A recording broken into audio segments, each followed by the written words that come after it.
Allahu Akbar, Allahu Akbar, Allahu Akbar, la ilaha illallah.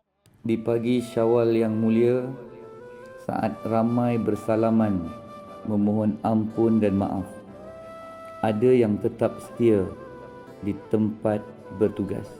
Mereka tidak berbaju raya sedondon, tidak sempat bergambar bersama keluarga kerana tanggungjawab dipikul sepenuh hati.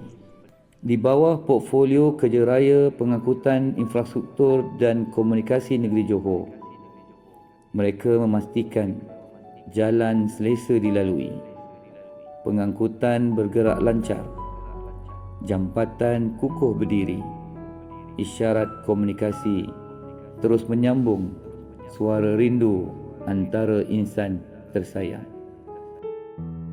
Ketika kita pulang ke kampung halaman, merekalah yang memastikan perjalanan itu selamat sampai ke destinasi. Ayah balik bila?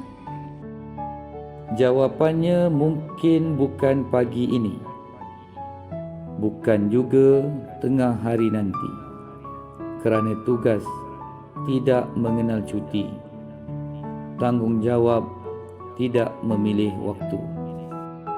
Dalam panas terik, dalam hujan lebat, dalam sunyi malam Syawal, mereka bekerja bukan untuk dikenali, tetapi demi memastikan negeri ini terus berfungsi.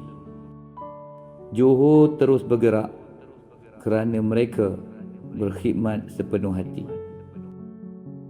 Mungkin mereka tidak berada di meja makan pagi raya, namun doa keluarga sentiasa mengiringi.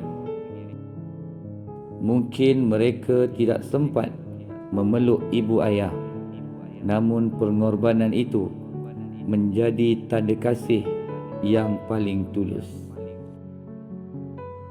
Buat semua petugas dan pekerja di bawah portfolio kerja raya, pengangkutan infrastruktur dan komunikasi negeri Johor, terima kasih kerana berkhidmat dengan sepenuh hati. Kerana pengorbanan anda, raya kami lebih bermakna. Selamat menyambut Hari Raya Aidilfitri. Maaf zahir dan batin.